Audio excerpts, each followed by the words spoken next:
kita selesai itu. Kemudian untuk lemak ya, untuk lemak kita bisa lihat perannya di dalam diet. Misalnya sumber energi, begitu Bu ya, karena dia per gramnya itu tinggi kalorinya. Jadi juga meningkatkan rasa kenyang, jadi dia juga memperlama waktu pengosongan lambung ya kan, jadi kenyangnya lebih lama. Lalu dia bantu mengangkut asam vitamin yang larut dalam lemak, menyediakan asam esensial bagi tubuh dan memberikan rasa enak pada makanan, itu fungsi lemak pada diet kita.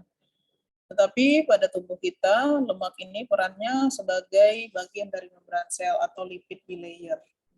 Ya, cadangan energi, kemudian pengatur suhu tubuh gitu ya, dan juga penyedia dari eikosanoid gitu ya, mencegah hilangnya panas, melindungi organ vital seperti itu. Jadi memang lemak di dalam tubuh ini fungsinya banyak, tetapi karena dia densitas kalorinya tinggi, ada sifat-sifat lemak tertentu yang memang kurang baik bagi pembuluh darah kita, maka itu perlu ada batasan tertentu ya. Lalu rekomendasi anjuran asupan lemak itu bagaimana ya? Rata-rata dari pedoman umum gizi seimbang itu adalah sekitar 25% ya, dan minimalnya adalah 10%. Sehingga kalau begitu kita perlu perhatikan asupan lemaknya itu sehari-hari dari makanan kita itu mengandung paling tidak maksimal 5 sendok makan per hari ya, minyak itu. Lalu kalau dari kesimpulan yang ada, berapa makanan jenis makronutrien yang dianjurkan oleh WHO dan kita terapkan juga adalah kalau karbohidrat antara 55 sampai 75%, lemak antara 15 sampai 30%, dan protein 10 sampai 15% ya. Itu batasannya yang harus diperhatikan dengan baik, karbohidrat, lemak, dan proteinnya ya. Oke. Sekarang kita beralih ke mikronutrien ya. Tadi sudah makronutrien, ada karbohidrat, ada protein, dan ada lemak dengan fungsinya masing-masing. Kita bisa sampaikan. Kita bergerak ke nutrisi yang diperlukan dalam jumlah yang kecil. Apa itu vitamin dan mineral? Contohnya bagaimana nanti kita lihat di sini ya. Kalau dari sisi klasifikasi lemak vitamin itu ada yang larut dalam lemak ya. Misalnya adek ya. Adek, kalian sudah sering dengar adek ya. Larut dia dalam lemak ya. Tapi kalau yang B dan C larutnya dalam air. Oleh sebab itu nanti karakteristiknya masing-masing kita bisa lihat di belakang. Nih, kalau dia larut dalam lemak, maka vitamin larut lemak, dia larut dalam lemak, sedangkan air larutnya dalam air. Kelebihan dia akan simpan, tapi kalau ini simpanannya minimal, kelebihan dibuang dalam air ya. Urin kita kan bentuk air, karena dia larut air maka dibuang ke situ. Ini dia juga dibuang melalui urin, tapi juga membedu sedikit ya. Kalau di sini murni melalui urin.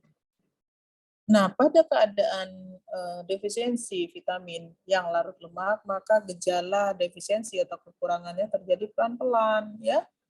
Tapi kalau dia yang larut-larut cepat banget dia menunjukkan gejala. Sehingga untuk larut air harus diperoleh dari makanan sehari. Dan tidak perlu ada prekursor untuk membentuknya. Tapi kalau yang larut lemak perlu ada zat pemula untuk membentuk itu ya. Oke, kita lanjutkan lagi ke vitamin A ya. Disimpannya di hati ya. Hati bentuknya ada retinal, dan asam retinoat ya. Kalau beta karoten itu prekursor dari vitamin A ya. Kita di hati menjadi beta karoten diubah menjadi retinol. Jadi bentuk yang paling banyak itu adalah retinol ya. Jadi kita lihat contohnya seperti apa ya fungsinya. Penglihatan, pertumbuhan dan kembang ya, sel ya, produksi dan imunitas, banyak peran vitamin A bagi tubuh kita. Lalu gejala defisiensinya pasti karena dia fungsinya penglihatan, jadi seroktalmia, dan selain itu dia juga rentan terhadap infeksi karena dia memang berfungsi untuk ke ini imunitas ya gitu ya, imunitas, sehingga kalau kekurangan dia akan rentan infeksi ya. Karena fungsinya untuk penglihatan, maka kalau ada defisiensi gangguan penglihatan atau seroftalmia. Bahan makanan sumbernya jadi bentuk yang paling sering kita jumpakan retinol tadi ya, Dek. Retinol ya. Retinol ada di mana? Kita bisa lihat retinol banyak kita temukan pada hati ya, hati, ginjal, lemak susu, kuning telur. Tapi harus diingat, ini makanan-makanan tinggi kolesterol. Kalau tinggi kolesterol, maka makanannya juga nggak bisa kita konsumsi setiap hari ya, karena kita harus bisa menjaga kesehatan vaskular kita juga. Jadi diatur paling tidak makanan seperti ini seminggu sekali. Toh kebutuhannya juga masih ada simpanan di dalam tubuh. Biasa seperti itu. Nah, kalau dari sisi karoten, sumbernya yang bentuknya karoten, maka wortel atau sayuran-sayuran daun kuning atau hijau gelap, cantaloupe ya, aprikot,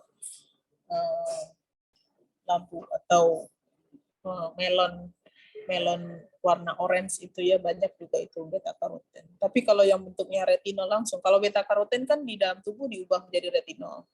Tapi yang sudah mengandung retinol langsung itu adalah hati, ginjal, susu, dan telur ya. Ingat ya seperti itu. Lalu vitamin E ya untuk membantu membran eritrosit, antioksidan ya. Sumbernya itu banyak di dalam minyak-minyakan, minyak sunflower ya, minyak biji matahari, minyak jagung ya, minyak kedelai. Banyak sekali kalau dilihat di rak-rak minyak itu, ya itulah sumber vitamin E bagi tubuh kita. Ya.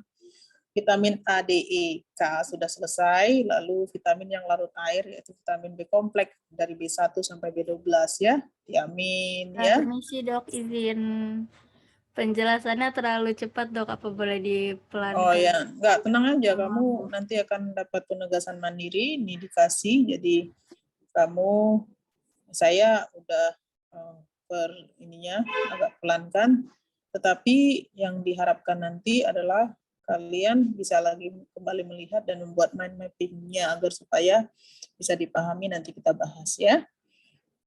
Ini kalau tiamin ya, kan karena kita nggak mau berbasis hafalan tapi pemahaman ya.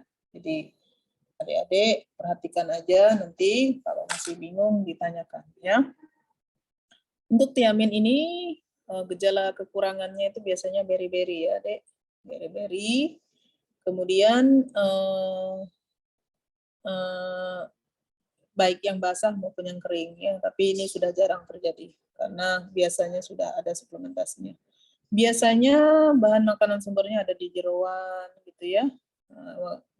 Kita memang banyak menjumpai makanan jeroan begitu, tetapi jeroan sendiri berefek pada asam urat ya, kemudian kolesterol, itu jadi harus diperhatikan konsumsi makanan yang jeroan seperti ini tidak bisa dilakukan setiap hari ya, karena masih ada sumber yang lain seperti polong ya, kacang-kacangan, atau whole grain, biji-bijian, atau sereal yang diperkaya dengan vitamin B1 ya, atau kentang, nasi seperti itu ya, biasanya kaya akan vitamin B1. Pada dasarnya makanan sumber karbohidrat itu kaya akan vitamin B1.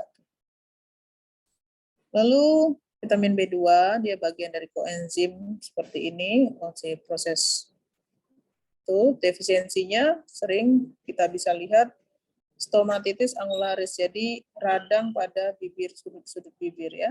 Angula itu sudut, stomatitis itu radang ya. Jadi kalau ada yang seperti itu tuh biasanya karena defisiensi vitamin B2 ya. Atau gangguan pada kulit begini ya, dermatitis seborrheic ya. Atau di sekitar perbatasan rambut sama kulit tuh itu suka terjadi kayak eksim seperti itu ya, atau terjadi radang lidah ya. Atau kalau diperiksa lab kita bisa hasilkan egraknya itu lebih dari 1,4. Bahan makanan sumbernya apa? Kita bisa lihat susu. Ya ini jeroan juga ya.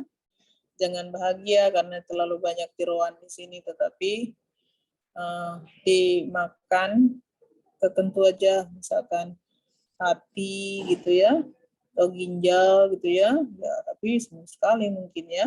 Telur ya, ini sayur dan hijau, sereal yang diperkaya dengan vitamin B2 tadi ya. Lalu kita lanjutkan ke niacin B5 begitu ya. Kalau ada defisiensi, ada gejala diare, dermatitis, demensia, DET yang disebut sebagai pellagra atau dengan abbreviation FAD ya. Diare, dermatitis, demensia, dan kematian. Terus orangnya juga kadang suka gemeteran gitu ya kalau kurang niacin, atau radang di lidah gitu ya. Atau kita sering sebut sebagai castle neck. Ya ini castle neck itu. Nih castle neck ya, kayak kalung gitu. Tapi terjadi karena defisiensi.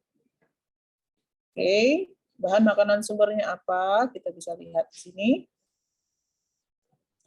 Ada ikan, ada hati, ada daging, ada unggas, ada susu, ada telur ya. Banyak ya jadi sumbernya, jadi jangan khawatir sepanjang kita mengkonsumsi secara bervariasi maka kita nggak akan defisiensi ya. Selanjutnya vitamin B6 defisiensinya akan menyebabkan terjadinya anemia atau kurang darah. Terus radang-radang di mulut ya, radang lidah, radang sudut-sudut bibir dan seterusnya begitu ya. Sama mirip ya. Bahan makanan sumbernya juga sering kita jumpakan pada bahan makanan sumber vitamin B kompleks yang lainnya. Selanjutnya asam folat ini juga penting sebagai biosintesis dari purin dan pirimidin atau sintesis untuk DNA kita ya. Lalu ini ya asam amino terutama metionin, histidin dan serin untuk asam folatnya itu ya. Dan proses katabolisme histidin itu terlalu lanjut ya. Jadi gejala defisiensinya sama juga di anemia ya. Glositisnya di rata-rata pada gangguan defisiensi atau kekurangan vitamin B itu anemia dan glositis dengan berbagai variasi bentuknya. Tapi juga pada bayi kita hati-hati kalau ibu kekurangan asam folat, makanya ibu-ibu atau remaja yang atau calon ibu yang merencanakan pernikahan atau membuat keturunan gitu ya, perlu dipastikan asam folatnya cukup, kalau tidak bahaya untuk bayinya karena bisa terbentuk neural tube defect seperti ini ya contohnya. Jadi itu nggak bisa nutup ya tabung saraf di belakang, itu bahaya ya. Terus selanjutnya nih bahan makanan sumbernya banyak, berlimpah hati, ginjal ya, tapi ini tadi saya sampaikan kolesterolnya tinggi ya, bisa ada kacang, ada jamur ya, ada bayam, ada asparagus, ada polong, jadi masih banyak kita bisa makanan sumber dari asam folat itu ya. Terakhir vitamin B12 yang larut dalam air untuk sintesis DNA, temannya asam folat dia ya.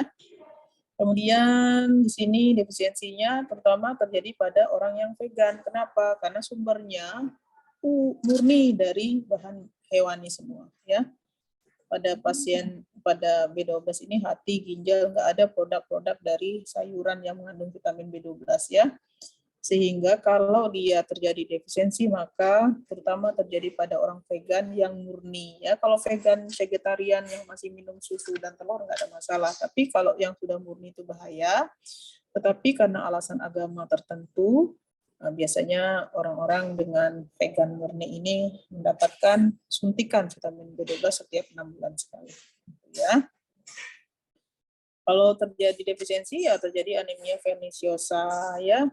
Glositis, mood, red tongue ini kemerahan kan lidahnya ya, yang botak lidahnya, terus merah gitu ya. Kalau kelebihan itu meningkatkan risiko penyakit jantung koroner. Gitu. Oke. Lanjutnya, bahan makanan sumber tadi sudah saya sampaikan ya Dek ya. Nah selanjutnya kita ngomong ke mineral ya, cepat memang ini kelihatannya ya. Oke. Nah, ini senyawa anorganik esensial, dia penting mempertahankan hidup, pertumbuhan dan reproduksi macam-macam ya, bentuk bebas atau terikatnya gitu. Klasifikasinya ada yang bentuknya makronutrien mineral atau major mineral, dibutuhkan jumlah yang relatif lebih besar. Sedangkan trace elemen atau mikronutrien mineral itu relatif kecil kebutuhannya. Jadi ya, contohnya gimana ini? Ini nih contohnya ya. Makro mineral kebutuhan lebih banyak kalsium fosfat, penyusun tulang, ya, kalium, sulfur gitu ya. natrium, klorida, magnesium itu dibutuhkan dalam juga jumlah banyak untuk pompa ion di dalam tubuh segala macam ya. Tapi kalau besi, seng, tembaga, selenium, mangan, krom dibutuhkan dalam jumlah kecil ya, dibutuhkan tapi jumlahnya kecil ya. Fungsi umumnya mineral adalah untuk komponen esensial tubuh, membantu dalam reaksi biologis, memfasilitasi penyerapan ya, transport makanan, mempertahankan keseimbangan asam basa ya, cairan, penyaluran impuls saraf, pengaturan gerakan otot gitu. Jadi fungsinya banyak banget ya mineral ini. Kita enggak bahas satu-satu ini ya, buat adik-adik bahas di tugasnya. Bahan makanan sumbernya buah, susu, daging, sereal, intinya makanlah bervariasi. Ya. Terakhir adalah air. Air ini juga dimaksud sebagai makronutrien karena kebutuhannya banyak bagi tubuh kita. Penting untuk menjaga suhu tubuh, transport zat gizi, kemudian membuang zat sisa, dan membantu memperlancar metabolisme. Lalu setelah kita mempelajari makronutrien itu, kita perlu pada pengetahuan tentang angka kecukupan gizi itu apa sih?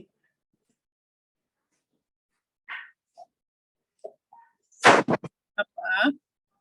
Yaitu tingkat masukan zat gizi esensial yang ditentukan oleh komite ya. Jadi anjuran rata-rata jumlah zat gizi per hari yang dikonsumsi oleh grup populasi. Misalkan usia 18 sampai 25 tahun butuh energi sebesar 1.500 kalori. Tapi kalau untuk 9 sampai 10 tahun cuma butuh antara 1.000 kalori. Seperti itu kira-kira penerapannya. Jadi untuk grup populasi. Tapi kalau untuk individu beda lagi perhitungannya secara individual. Ya. Bayi umur sekian tahun untuk si A, si B, si C itu dihitung dan diperhitungkan masing-masing sesuai dengan itu. Nah, untuk Indonesia AKG-nya kita dalam Permenkes ya, nanti bisa dilihat sendiri angka-angkanya berapa. Di sini kegunaannya pastilah untuk menilai status gizi masing-masing individu ya, angka kecukupan gizi. Apakah seorang itu sudah cukup makannya, sudah cukup proteinnya, bisa dianalisis dari asupan makanannya ya. Oh ternyata dia kurang, oh ternyata dia sudah cukup, dia ternyata sudah lebih. Kira-kira seperti itu ya. Lalu kalau kita bicara tentang kebutuhan gizi individu, maka kita bisa menggunakan rumus kebutuhan energi. Misalkan nih, kita ukur dengan alat yang namanya kalorimetri indirect, ya. Atau kita gunakan formula standar, misalnya Harris-Benedict, Iritan-Jones, Curry, dan seterusnya. Tapi kita juga bisa menggunakan rule of thumb.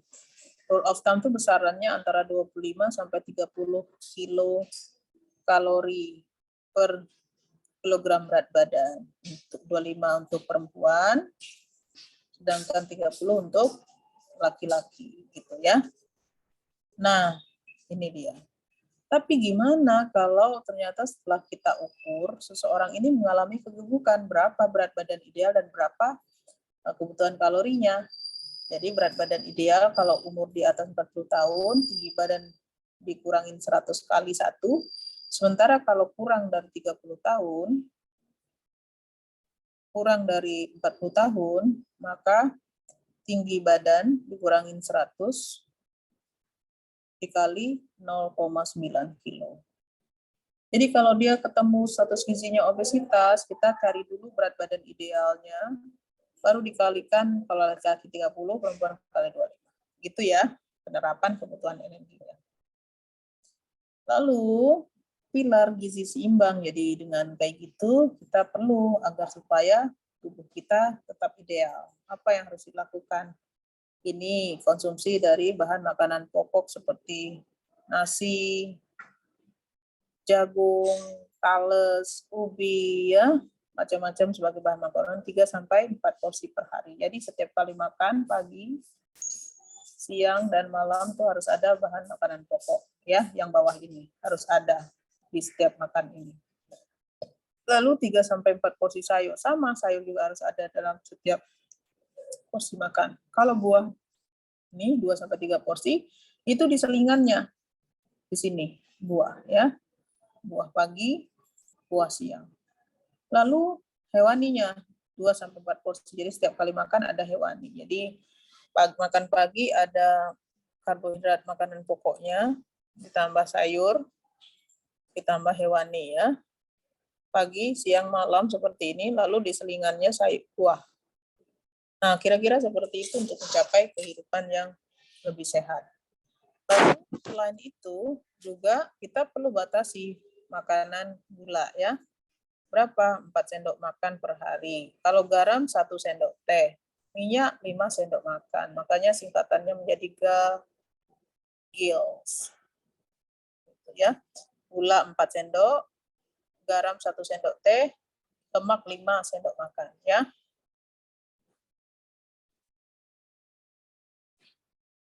Gitu. Ya, selain kita memperhatikan asupan ini, kita perlu memperhatikan asupan air ya yang cukup. Karena dia bagian dari makronutrien. Lalu setelah itu kita pantau berat badannya sebulan sekali ya, kalau berat badan normal, atau seminggu sekali kalau kita dalam proses penurunan berat badan. Terus tingkatkan aktivitas fisik kita, lalu hand hygiene ya, cuci tangan jangan lupa. Jadi tumpeng ini penuh maknanya bagi menjaga kesehatan kita ya, perlu diperhatikan, terutama lebih-lebih untuk diterapkan ya. Lalu di sini kita lihat tadi tumpengnya itu, dan ini prinsipnya ada 4 pilar yang kita punya. Konsumsi aneka ragam makanan tadi ya, yang sudah saya jelaskan. Setiap pagi makan yang apa saja. Karena nggak ada satupun jenis makanan yang mengandung semua jenis, jadi memang perlu bervariasi. Membiasakan perilaku hidup bersih dan sehat, cuci tangan tadi ya, aktivitas fisik tadi ada gambarnya, dan pantau berat badan secara teratur. Oke, lalu kita nilai deh, kalau udah kita tahu pengetahuannya tadi, kita udah tahu ternyata ada zat gizi makro, zat gizi mikro, ada air, ada kegunaan masing-masing zat gizi mikronutriennya itu vitamin dan mineral ya, apa itu angka kecukupan gizi, apa itu pilar gizi seimbang, lalu kita tentukanlah status individu kita. Yang paling sederhana kita bisa gunakan adalah indeks massa tubuh. Formulanya ini ya, jangan lupa. Indeks massa tubuhnya adalah indeks berat badan dalam kilogram dibagi dalam tinggi badan dalam meter ya, jadi harus dikonversi menjadi meter, dikuadratkan. Jadi misalkan berat badan 54, tinggi badan 154, berapa IMT-nya? Ya kan? Setelah dihitung ternyata dia 22,7. Nah, ternyata dia kalau 22,7 itu masih normal. Tapi kalau dia hasilnya adalah 27, maka dia OB1 ya. Nah, ini tadi untuk mengukurnya berarti 54 dibagi 1,54 kuadrat. Hasilnya berapa? Boleh dihitung pakai kalkulator, maka nanti kita lihat interpretasinya ya. Nanti kita latihan bareng-bareng cara mengukurnya. Lalu kalau udah ada hasilnya tadi, ini untuk obesitas dan normalnya, ini untuk malnutrisinya ya. Kalau hasilnya ternyata 14, wah ternyata dia malnutrisi berat secara indeks massa tubuh. Jadi di sini ada faktor-faktor yang mempengaruhi status nutrisinya. Satunya pola makan macam-macam pengaruhnya ya. Gangguan telan ada tidak, selera makan gangguan tidak, atau macam-macam ya. Penggunaan suplemen enggak tepat juga bisa gitu ya. Terus faktor psikososial gitu ya. Ada hambatan budaya, agama, alkohol, ada faktor fisik juga ya, usia ya, lansia, kehamilan, obesitas gitu ya. Ada dekubitus dan seterusnya. Jadi perlu diperhatikan baik-baik di situ.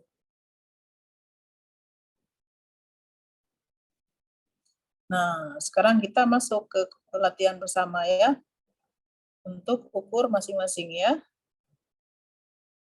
Tentukan status gizi masing-masing peserta kuliah ilmu gizi perawatan. Saya kasih waktu 5 menit, 5 sampai 7 menit untuk mengukur masing-masing ya berat badannya itu.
Tidak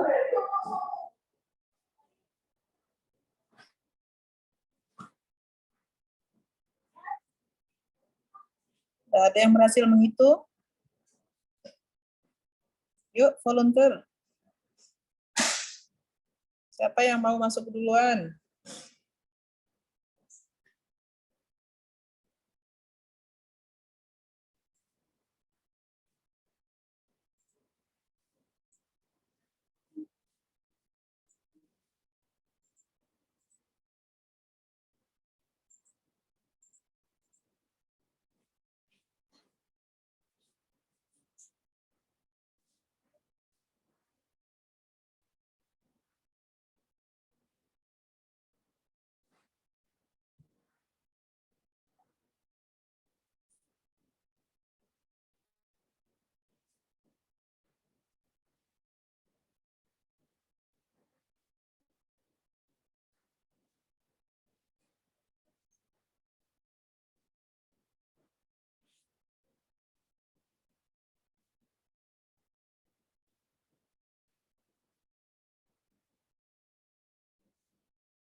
Yuk, ada? Nashwa?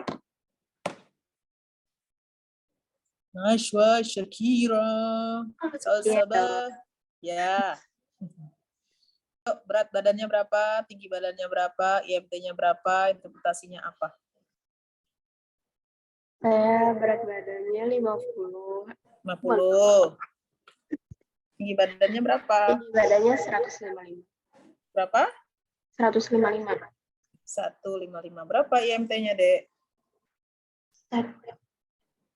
Dihitung pakai kalkulator aja, gampang. Ya, asal memperhatikan pasti bisa. Yang lainnya setelah ini saya panggilkan Ibu Nala. Lalu, oh ya. Lalu Jessica Sarah. Terus Pak Adi. Langsung masuk ya nanti ya. Yuk, Nashwa, hitung berapa?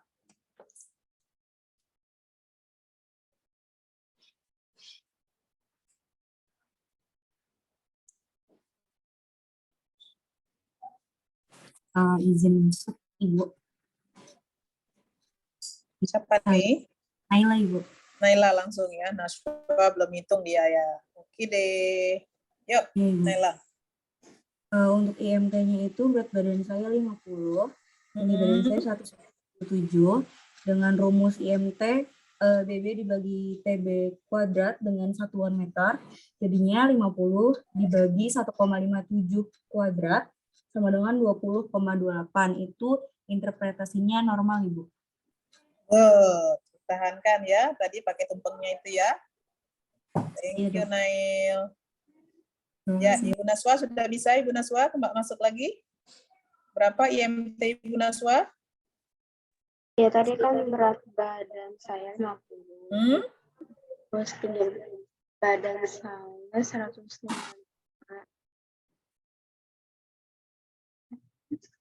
Jadi IMT-nya berat badan dibagi tinggi badan kuadrat itu jadi saya 20,8 Ibu. Berapa? Nanti kalau soal kayak gini keluar bisa ya.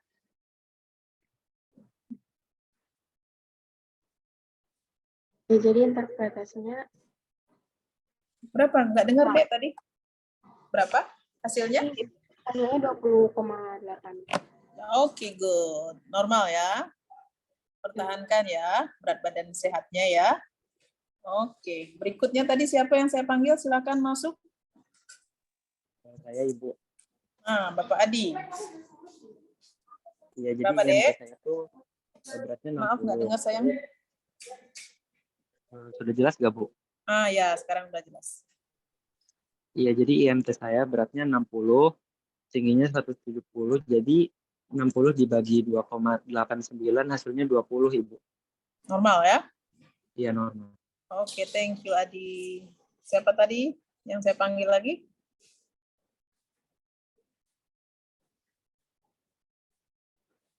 Alina ya tadi ya. Rapna? Iya, Dok. Jadi tadi itu berat kan sebentar, Dok.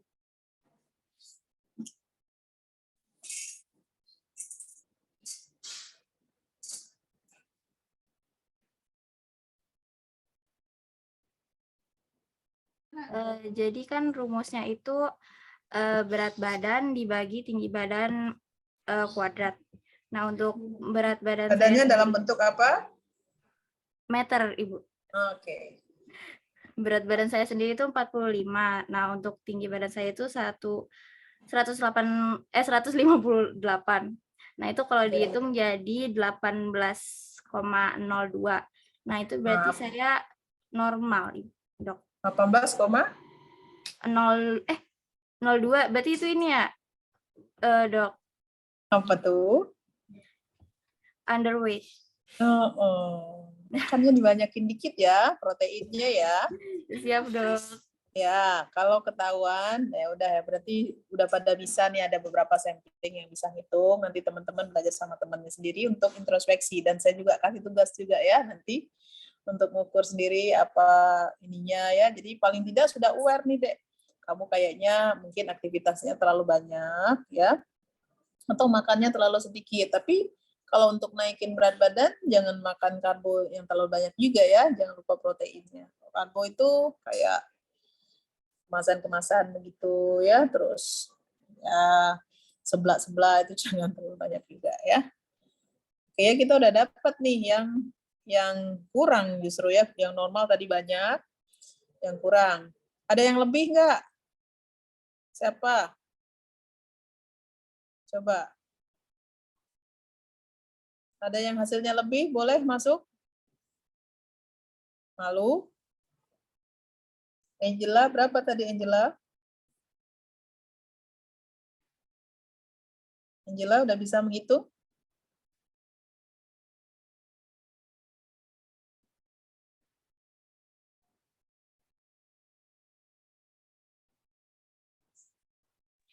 Izin menjawab, sudah bisa Ibu.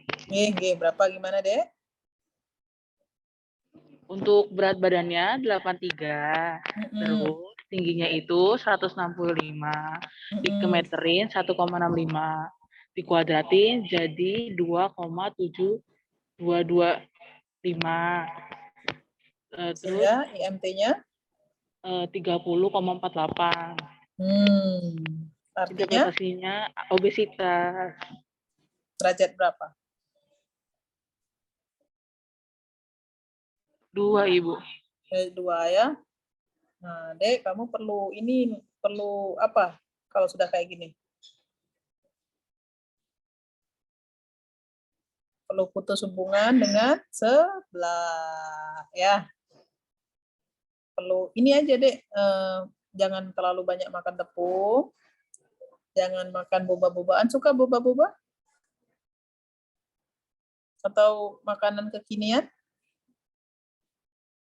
Nah, itu Betul, dikurangi. Ibu. Ya? Gimana, Angela? Iya, betul, Ibu. Tebakannya benar sekali ya.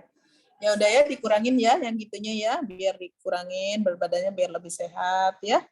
Bukan pada stigma orang gendut jelek, jangan begitu ya, jangan berpikir seperti itu. Berpikirnya bahwa nanti saya jelasin kenapa obesitas itu perlu dilakukan pengontrolan berat badan agar supaya sehat. Nanti di bahasan non-communicable disease saya akan ceritakan kenapa dampaknya obesitas ya, agar supaya adik-adik di sini mulai aware terhadap indeks massa tubuhnya sendiri, sehingga bisa menjaga tetap berat badan ideal dan jauh dari penyakit-penyakit yang mengikuti obesitas ya. Oke, jadi kita memang sudah dapat representatif yang normal, yang lebih maupun yang kurang. Kalau yang normal mohon dipertahankan ya agar supaya tetap sehat. Kalau yang masih lebih, kita pelan-pelan meningkatkan aktivitas fisik dan mengurangi makanan-makanan penyebab obesitas itu seperti gula-gulaan tinggi, makanan kemasan, minuman kemasan, dan jajan-jajan yang tinggi karbo. Ya. Kalau yang kurang indeks massa tubuhnya, makan protein yang lebih banyak ya, Dek. Seperti itu. Jadi udah bisa rasa-rasanya adik-adik sini semua menghitung IMT sebagai screening awal untuk penilaian status individu. Nah, sekarang kita masuk ke slide terakhir ya. Mudah-mudahan nggak deg-degan ya slide terakhirnya. Ya. Slide terakhir adalah tentang ini. Penugasan mandiri. Eng apa aja gitu ya. Biar lebih sharping lagi pemahamannya tentang gizi keperawatan. Ini adalah tugas mandirinya.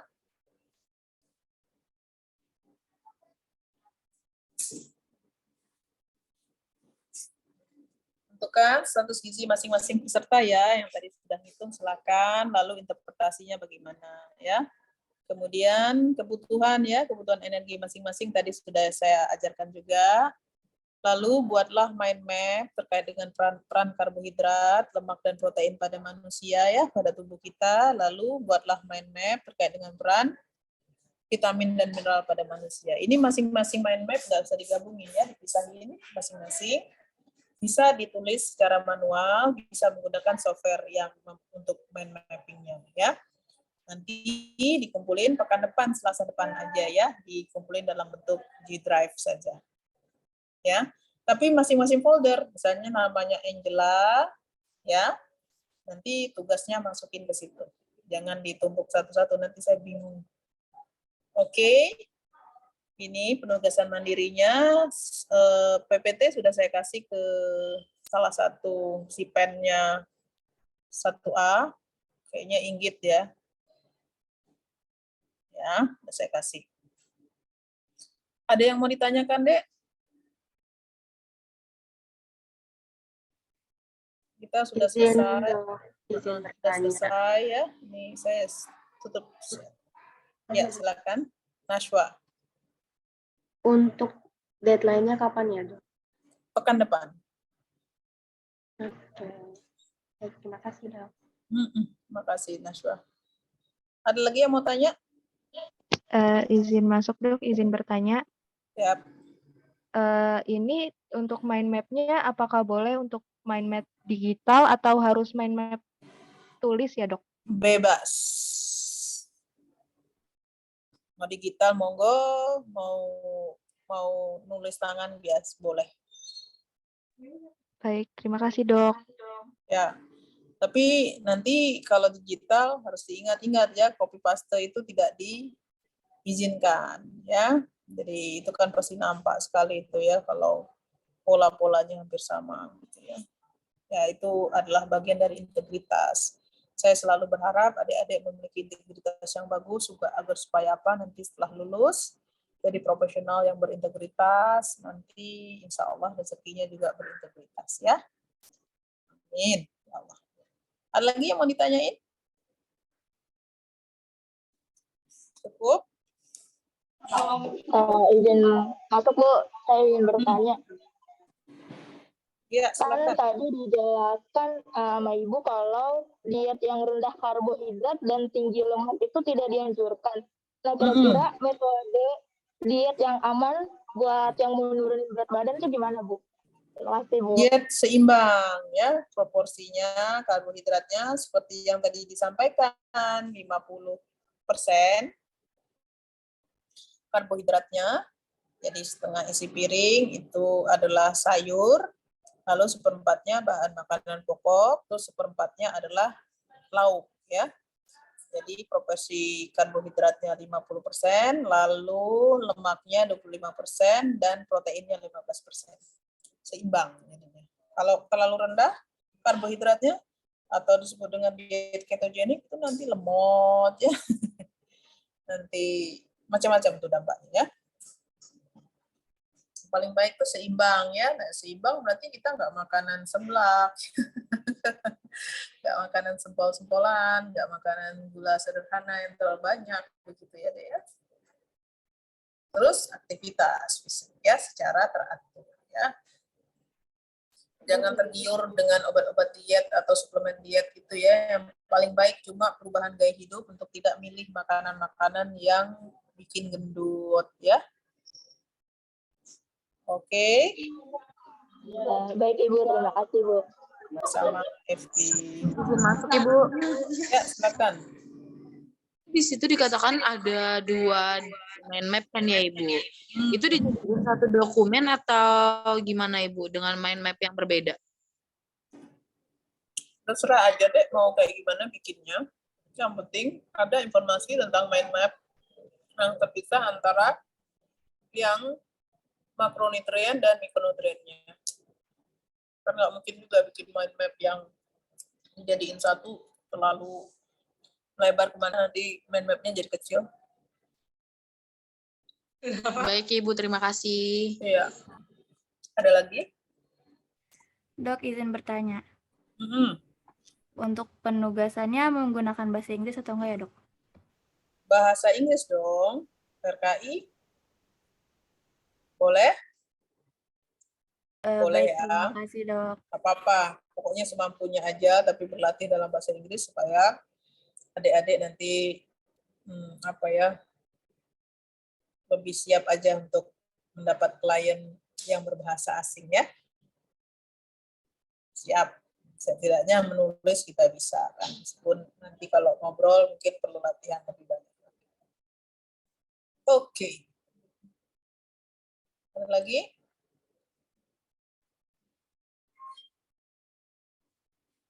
Anything else? Enough? Enough ya, I think enough for today. Alhamdulillah. Kita sudah selesai kegiatan hari ini. Mudah-mudahan yang agak cepat tadi bisa dipahami setelah nanti membuat mind mapping-nya. Dan kita kalau masih bingung adik-adik boleh ditanyakan ya. Jangan khawatir untuk bertanya kapanpun. Outcome dari kuliah, kita berharap bahwa adik-adik ini merupakan calon profesional yang bisa berdiskusi dengan baik, ya, bisa berkolaborasi dengan teman-teman, ya, bisa menghargai forum dengan baik, gitu ya, sehingga nanti tercipta profesional nurse yang hebat di masa yang akan datang, gitu ya. Oke, silakan dikerjakan tugasnya dan diperhitungkan status gizi individunya ya. Kalau memang mengalami kelebihan atau kekurangan, saya mohon untuk dapat menyayangi dirinya sendiri dengan lebih baik lagi ya, untuk diturunkan atau dinaikin berat badannya, mencapai berat badan yang normal, ideal, sehingga adik-adik sehat ya. Oke. Izin Dok untuk Foto ya. Foto ya, foto kegiatan no pic box ya. ya buat teman-teman yang belum on cam, Makan. on cam dulu ya.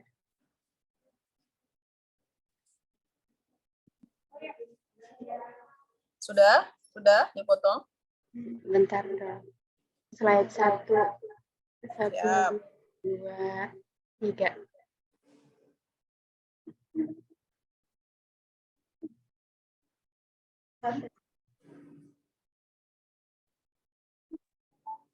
Bentar.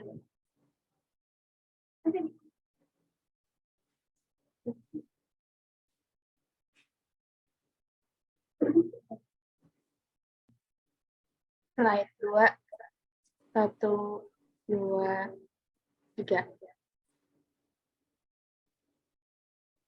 Ya baik, terima kasih Dok.